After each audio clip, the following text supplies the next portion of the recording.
Muito bem, pessoal, estamos aqui para mais um vídeo, 5 perguntas e respostas sobre fundos imobiliários. É uma série que o pessoal está gostando bastante. Vocês mandam lá nas redes sociais, a gente pega para vocês, faz um compilado aqui e gravamos em vídeo. Mas antes de começar esse vídeo, eu quero lembrar a todos vocês que está disponível no link aqui o curso gratuitamente de investidor para futuro investidor, torne-se um em 3 passos. Já tem aula disponível, inclusive. Pode continuar baixando aí que vai ter muita coisa para vocês aí. E está disponível também o nosso e-book sobre fundos de CRIs. E por falar em fundos de CRIs, hoje as 5 perguntas e respostas serão especificamente sobre FIIs de CRIs, fundos de recebíveis imobiliários, fundos de papéis, conhecidos aí também mais popularmente. Fiquem comigo até o final do vídeo, lembrando que eu vou responder 5 perguntas e uma delas vai ser uma pergunta bônus, uma pergunta que chegou bastante para a gente nas redes sociais nos últimos dias, e aí eu vou falar um pouquinho sobre ela, vale conferir e acompanhar até o final. Vamos lá! Primeira pergunta aqui, fundos de CRIs indexado ao CDI, né? O FII de CRI indexado ao CDI. Melhor comprar agora ou quando a taxa de Selic começar a cair? Eu acho que não é uma pergunta que faz muito sentido uma resposta objetiva. Sabe por quê? Porque o fundo de CRI indexado ao CDI, ele tem uma característica pós-fixada. Então, quando você opta por tê-lo, é uma questão muito mais de uma estratégia para a sua carteira de investimentos, onde você quer ter fundos de tijolos, você quer ter fundos que têm o retorno real, que são indexados à inflação, mas você quer ter uma parcela pós-fixada.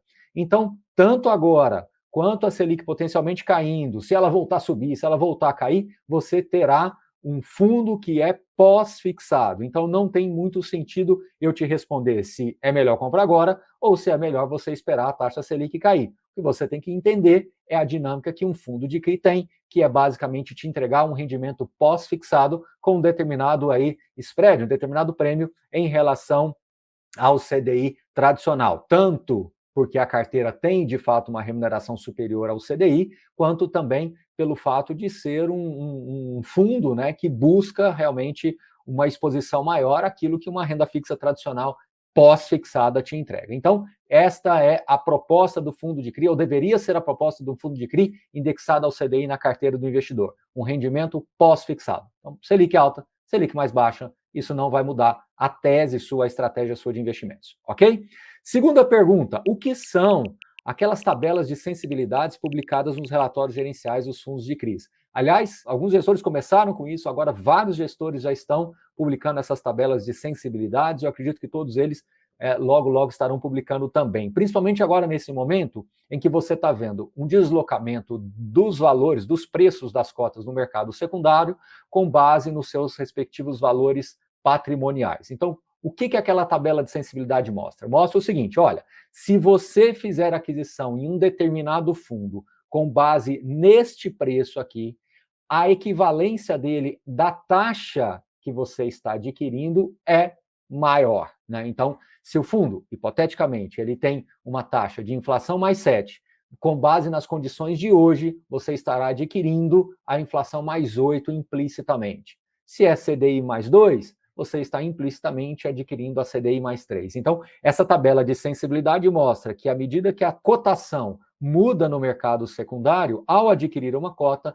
você implicitamente está tendo um retorno superior ou inferior, a depender desse deslocamento. Essa tabela de sensibilidade também poderia ter sido publicada bem lá atrás, quando os fundos negociavam com muito ágil, e era a conta invertida, né? Quando você compra um fundo de CRI com muito ágil, a taxa implícita ela tende a ser menor, obviamente. Então, hoje nós estamos num momento inverso, que os fundos estão negociando com uma taxa de desconto mais significativa, né? Tomara que essas taxas de sensibilidade venham para ficar, tomara que os gestores criem, inclusive, pequenos aí aplicativos ou lugares em seus sites onde, independente da movimentação da cota para cima ou para baixo, o cotista sempre vai saber qual é a taxa implícita contratada naquele momento da compra daquela cota, naquela circunstância, tá bom? Então essas são as tabelas de sensibilidades. Terceira pergunta, como os FIIs de CRI se comportam com o CDI baixo? Viram todos para o IPCA? Bom, aí nós temos duas respostas, né? Primeira resposta, quando o CDI cai, normalmente ativos de renda variável tendem a ter mais atratividade. Então, via de regra, com o CDI indo para baixo, os fundos em geral, assim como ativos de renda variável, tendem a se valorizar. Agora, quando você fala viram todos para o IPCA, aí já tem um outro lado aí da resposta. O que você está me dizendo, você está perguntando é o seguinte, o fundo imobiliário que tem uma carteira hoje bastante exposta a CDI, quando ele vê o CDI caindo, ele quer correr lá para o IPCA. Cuidado que não é bem assim. É uma menor quantidade, mas você tem hoje claramente alguns fundos de CRIs que têm o mandato e o direcionamento para aquisições pós-fixadas, que são indexadas ao CDI. Então, a visão que eu tenho, a leitura que eu tenho com base aí no histórico, é que esses fundos vão continuar entregando CDI mais alguma coisa, com CDI alto, CDI baixo, que tem um pouco a ver com a primeira pergunta. O que acontece é que os fundos que têm uma carteira um pouco mais híbrida, que conseguem alocar mais IPCA, mais CDI, dependendo da dinâmica do mercado, aí sim eu concordo com você que quando o mercado começa a ter uma preferência por índices de inflação, o gestor vai recalibrando aquele portfólio, direcionando os novos aportes a operações de IPCA ou inflação, né? Conforme a gente viu agora recentemente, alguns fundos que têm esse mandato um pouco mais livre, que é um pouco mais aberto do ponto de vista de direcionamento de recursos, começaram a direcionar um pouco mais para o CDI aí nesses últimos 12 meses. Pode ser que isso mude sim, tá? Então, por isso que eu falei que tem duas respostas aí que a gente precisa analisar, tá certo? Quarta pergunta. Quais os riscos de uma carteira 70% alocada em fundos de CRIs? Bom, para eu saber te responder isso com muita precisão, eu precisaria saber qual é o restante da sua carteira. Se você falar para mim que tá 70, 80, 100% alocado em fundos de CRI, mas você tem outros tipos de ativo e fundo imobiliário representa uma pequena fatia do seu patrimônio, 20, 30%, veja, aí você está simplesmente se expondo mais a um crédito imobiliário dentro de uma composição maior da sua carteira. Se você tem muito fundo imobiliário na sua carteira, se você tem majoritariamente exposição a fundo imobiliário na sua carteira, aí você tem que analisar algumas coisas. O primeiro é justamente o risco de crédito que pode se estender sistemicamente em algum momento. E aí você tem uma explosão de taxa de juros, uma explosão de inflação, você vai ter uma grande renegociação no mercado de crédito privado e aí os fundos de CRIs teriam que passar por esse processo, por esse rearranjo aí sistêmico, tá? A outra coisa é que quando você tem uma exposição a fundo de CRI, você normalmente tem uma renda maior, né? Você tem uma renda mais elevada, mas por outro lado, você fica mais impactado com o resultado de valorização patrimonial. Então, você não vai ter uma exposição, um crescimento patrimonial muito significativo, tá? Então, isso é muito importante de deixar claro para vocês, tá? E que tem a ver com a quinta pergunta. É verdade que precisa reinvestir parte dos rendimentos recebidos nos fundos de CRIs?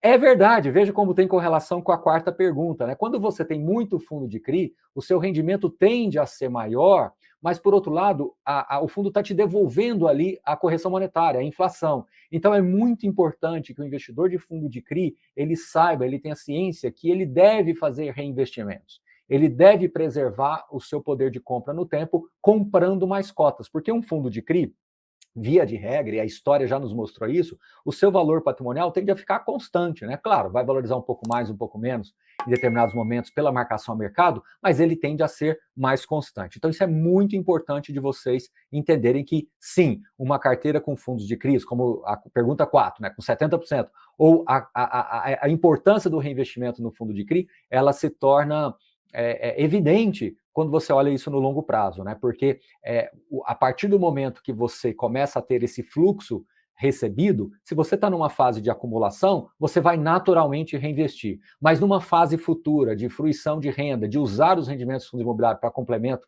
previdenciário, naquele momento você vai perceber que é importante se planejar para que, se você tiver uma exposição a fundos de CRI, uma determinada parte do rendimento seja reinvestido. É muito difícil dizer qual o percentual de reinvestimento, mas por estudos aqui, entre 20% e 30% é um número bom para você considerar de reinvestimento. Um número bom, um número ótimo, um número perfeito, é muito difícil de te dar essa resposta, uma vez que os fundos de CRIs cresceram muito nos últimos anos e foram feitas alocações em taxas muito diferentes, a inflação também oscilou muito, então a gente teve uma certa imprecisão aí, tá bom? Então isso é muito importante.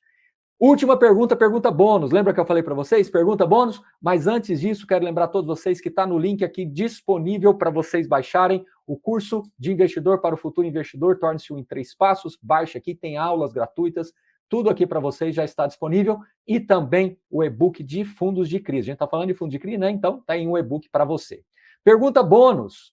O que fazer com os FIIs que possuem administração e gestão do CSHG após a compra aí pelo UBS? Muita gente nos questionou sobre isso e eu quero aqui tranquilizá-los por N motivos. Primeiro, A lei dos fundos imobiliários é muito clara em que há uma segregação entre o patrimônio dos fundos e dos administradores e dos gestores. Ou seja, mesmo que o CSHG possa potencialmente ter alguma dificuldade específica aqui no Brasil, o patrimônio está apartado, tá?